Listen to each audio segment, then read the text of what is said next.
في اوردرين شوربه سي فود. انت بتعمل ايه يا عم؟ أكلة جديدة، شم. قصدك ادوق؟ في الأكلة دي لما تشم كأنك دقت بالظبط، شم. ريحتها بس.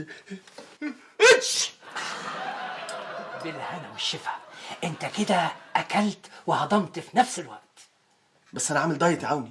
نو، أنت مش فاهم حاجة، ده اختراع جديد. العطسة دي فيها فوائد كل الأكل دخلت جواك من غير هضم ولا أي حاجة. واسمها ايه الاكله دي يا عوني؟ اسمها شوربة عطس. شوربه عدس؟ يس، طاردة لكل أنواع الأكل القديمة.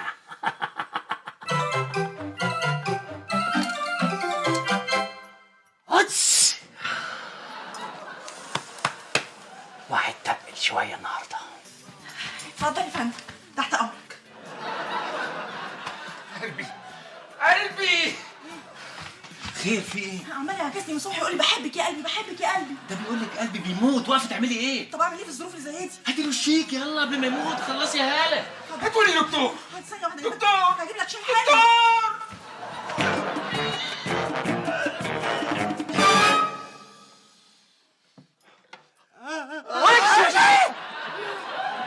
شبعتوا؟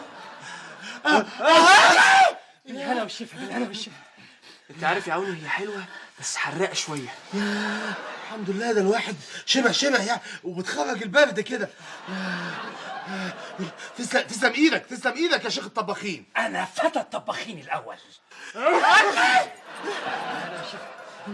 يا لا لا لا لا لا لا لا، متشكرين على العطسه الحلوه دي. انا اروح بقى اودي الاوردرات. الحمد لله. الحمد لله. سلام. أنا مش عايزكم تتقلوا يا جماعة. طب ما فيش يا شيف عوني عطسه تهضم الاولانيه دي؟ معلش قبل بس العطسه اللي تهضم الاولانيه، اي مناديل عشان احنا كده مش شايفين. فيري جود. ما دام بتحتصوا يبقى الأكلة الجديدة بتاعتي نجحت. الأكلة دي يا جماعة هدفها إراحة الجهاز الهضمي وتعذيب الجهاز التنفسي. فيري جود. أكتر.